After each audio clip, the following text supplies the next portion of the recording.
Bismillahirrahmanirrahim. Baik, Bapak Ibu sekalian yang dirahmati Allah Subhanahu wa taala, maksud sepertiga Al-Qur'an itu apa? Ya, tadi di sini kan disebutkan ya, bahwasanya kata Rasulullah SAW, ala innaha ta'dilu sulusal Qur'an. Ketahuilah bahwasanya surat Al-Ikhlas itu sama dengan sepertiga Al-Qur'an. Ini dalam riwayat Muslim. Disyarah oleh Imam An-Nawawi dalam Syarah Sahih Muslim ya, itu dijelaskan oleh beliau. Jadi Al-Qur'an itu terdiri dari 3 bagian. Ya. Yang pertama adalah kisah-kisah umat terdahulu, kisah-kisah para nabi, para rasul ya toh. Kan kita disuruh baca itu ya. Ada Allah mengutus rasul misalkan ke satu kaum, kemudian ada yang mendustakan. Karena mereka ini mendustakan Rasul itu, kemudian sama Allah diazab, dibinasakan. Ya. Maka kita disuruh apa? Berjalanlah kamu di muka bumi, kemudian perhatikanlah bagaimana kesudahan kaum-kaum yang mendustakan para Rasul itu. Ya. Kaum Ad, kaum Samud, kaumnya Nabi Soleh, kaumnya Nabi Lut, kaumnya Nabi Nuh. Mereka kalau durhaka kepada Rasulnya, itu langsung ada yang ditenggelamkan dengan ke dalam perut bumi, ada yang kena banjir, ada hujan batu dari langit, ada yang disambar petir api dan lain sebagainya. Ya, nah itu kisah-kisah terdahulu. Kisah-kisah yang ada di dalam Al-Quran itu kisah-kisah nyata, benar zaman dulu. Supaya kita mengambil pelajaran. Oh, kalau kita ini durhaka kepada Allah dan Rasulnya, akibatnya seperti itu. Ya, supaya kita mengambil iktibar, pelajaran di dalamnya. Juga orang-orang yang mereka ini beriman kepada Allah dan Rasulnya, kemudian mereka ini diselamatkan oleh Allah. Kaumnya Nabi Nuh yang beriman naik ke atas bahtera diselamatkan. Nabi Musa, Bani Israel yang iman kepada Nabi Musa diselamatkan, dan yang lainnya. Ya, yang pertama kisah-kisah.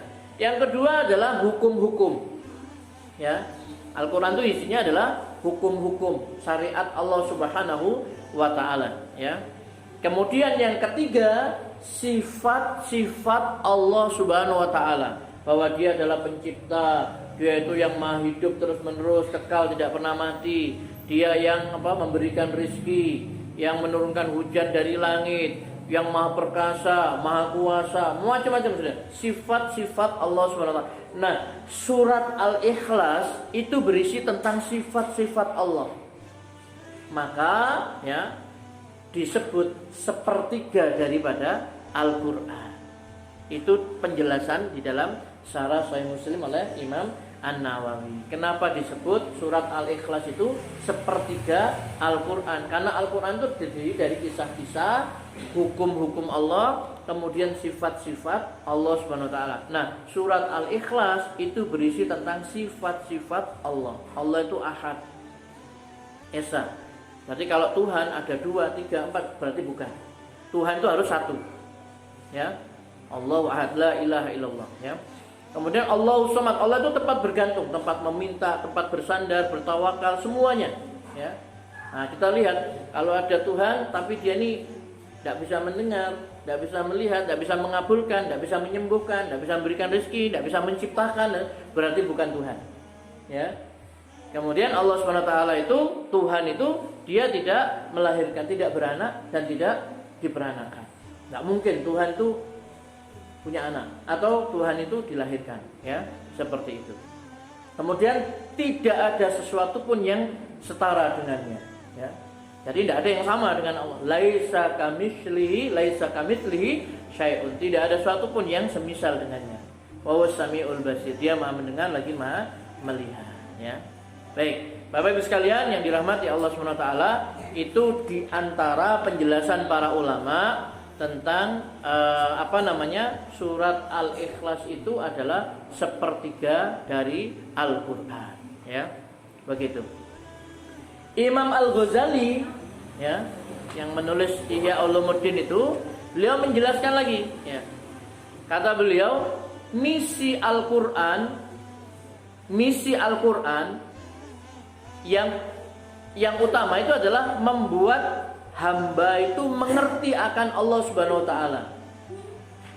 Mengerti tentang akhirat bahwa ada alam setelah dunia ini adalah alam akhirat, dan mengerti akan jalan yang lurus. Jadi kata beliau 3. Al-Quran ini misinya untuk mengenalkan kepada manusia, makhluk ciptaan Allah ini, mengerti tentang Allah Subhanahu wa taala, bahwa Allah itu adalah pencipta yang menghidupkan, yang mematikan, yang memberikan rizki, yang memberikan jalan keluar dalam kesulitan, yang menyembuhkan dari, pokoknya Allah Subhanahu wa taala itu adalah ya yang maha segala-galanya tadi itu.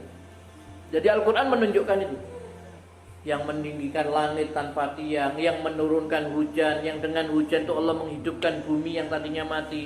Kemudian dengan air hujan itu Allah menumbuhkan tanaman, tanaman itu kemudian berbuah, buahnya itu sebagai rezeki buat kamu dan seterusnya.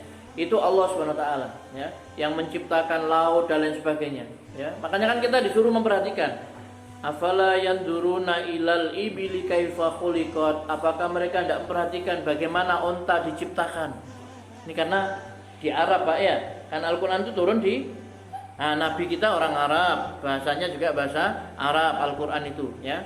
Kemudian orang Arab pada waktu itu akrab dengan onta. Kalau kita kan ayam, Pak, ya. Makanya ayatnya itu afala yanduruna ilal ibili kaifa khuliqat, apakah mereka tidak memperhatikan bagaimana onta itu diciptakan. Wa ilas samai kaifa rufi'at, bagaimana langit itu ditinggikan oleh Allah Subhanahu wa taala.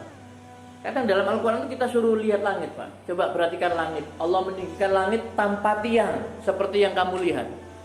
Sekarang kita pikir Allah menjadikan langit sebagai atap. Biasanya kalau manusia sehebat-hebatnya, secanggih-canggihnya, atap itu pasti ada tiangnya. Kalau tidak ada mesti roto, ambruk, Pak. Ya, kan seperti itu. Nah, dialah Allah yang meninggikan langit tanpa tiang, seperti yang kamu lihat. Terus kita renungkan, kita lihat, iya ya, kok gak runtuh ya?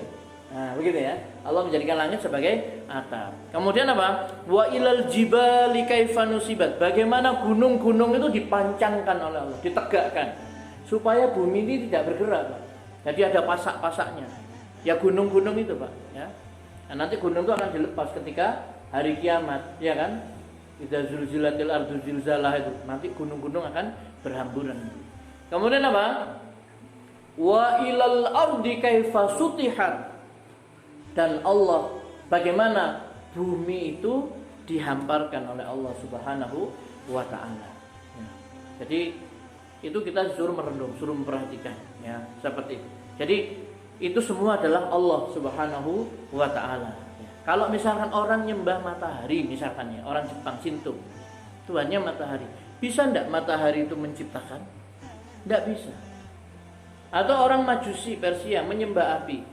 Bisa enggak api itu menciptakan, memberikan rezeki, menurunkan hujan, menghidupkan dan mematikan, memberikan jalan keluar kalau orang itu mengalami kesulitan, atau menyembuhkan kalau enggak bisa. Makanya sampai ditantang oleh Allah Subhanahu wa taala di dalam Al-Qur'an itu, Tuhan-Tuhan yang mereka sembah selain Allah itu tidak bisa sedikit pun menciptakan apa?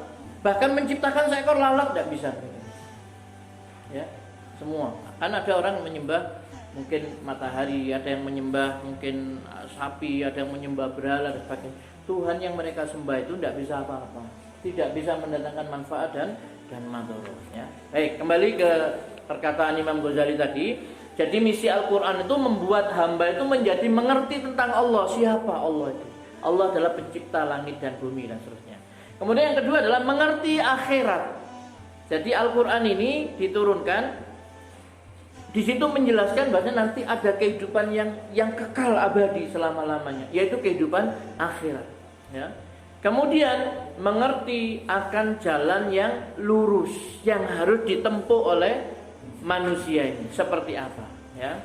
Maka membuat hamba menjadi mengerti terhadap 3 hal tersebut, itu adalah misi yang paling penting dari Al-Quran ini, ya, mengenal Allah, mengenal adanya kehidupan akhirat, dan mengenal bagaimana supaya manusia itu berjalan di jalan yang lurus, Shiratal Mustaqim tadi. Ini misi yang paling penting. Nah, misi tadi itu adalah dasarnya, sedangkan yang lain itu mengikuti, ya. Nah, surat Al-Ikhlas kata beliau, ya, ini disendirikan untuk menyebutkan pengertian akan Allah Subhanahu wa taala beserta nama-namanya dan sifat-sifatnya. Karena itu surat tersebut sama dengan sepertiga Al-Qur'an, ya. Karena mencakup 3 dasar pokok Al-Qur'an yang penting tadi. Yang lain mengikuti. Jadi surat Al-Ikhlas ini mengenalkan nama-nama Allah, sifat-sifatnya Allah. Siapa Allah itu? Jelas Allah itu adalah satu, ahad mesti, ya. Kemudian Allah Subhanahu wa taala itu tempat bergantung semuanya, semua makhluk. Allah Subhanahu wa taala itu tidak beranak, beranak dan tidak diperanakkan. Kemudian tidak ada yang semisal dengan Allah Subhanahu wa taala. Jadi kalau ada yang semisal dengan Tuhan, berarti dia bukan Tuhan.